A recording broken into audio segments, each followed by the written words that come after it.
Hi everyone, welcome to more money trading education hub. ఈరోజు bank నిఫ్టీని మనం గమనించినట్లయితే నిన్న మనం డిస్కస్ చేసుకున్న విధంగా గ్రీన్ కలర్ ట్రెండ్ లైన్ గురించి ఒకసారి మాట్లాడుకుందాం. ఈరోజు మొత్తం డే అంతైనా కానీ ఈ గ్రీన్ కలర్ అబోవ్ అయితే బ్రేక్అవుట్ ఇవ్వలేదు అప్ సైడ్కి. అంతేకాకుండా మనం ఏదైతే ఇక్కడ ఒక బాక్స్ జోన్ ఇంపార్టెంట్ అనుకున్నామో ఈ బాక్స్ జోన్ని మనం ప్రీవియస్ డేస్ నుంచి కూడా ఎక్స్టెన్షన్ చేసుకుంటూ వస్తున్నాం. సో ఆల్మోస్ట్ ఈ బాక్స్ జోన్ ఇప్పటికీ కూడా ఈ యొక్క బ్యాంక్ నిఫ్టీ అనేది బ్రేక్అవుట్ ఇవ్వలేదు.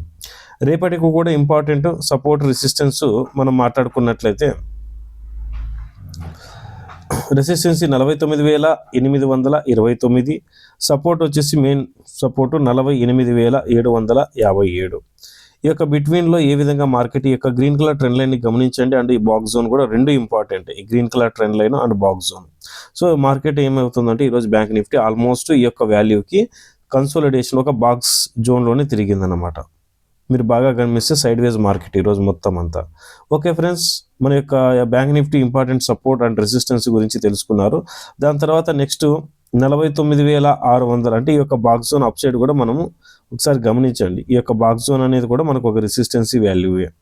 సో ఆల్మోస్ట్ ఈ యొక్క బాక్స్ జోన్లో గత వీటి నుంచి గమనించినట్లయితే ఇక్కడ చూడండి, ఆల్మోస్ట్ ఈ యొక్క బాక్స్ జోన్ వాల్యూ ఎప్పటి నుంచి అంటే 13 నుంచి ఇది నడుస్తూనే ఉందన్నమాట. 13వ తేదీ నుంచి ఇప్పటి వరకు కూడా ఇది బ్రేక్అవుట్ అయితే ఇవ్వలేకపోయింది ఈ యొక్క బాక్స్ జోన్ని. సో ఫ్రెండ్స్, మనం చెప్తున్న ఈ సబ్జెక్ట్ నచ్చితే ఖచ్చితంగా సబ్స్క్రైబ్ చేయండి. కొత్త వాళ్ళు ఎవరైనా చూస్తుంటే లైక్ చేయండి, మరింత మందికి షేర్ చేయండి. ఓకే ఫ్రెండ్స్, జై హింద్.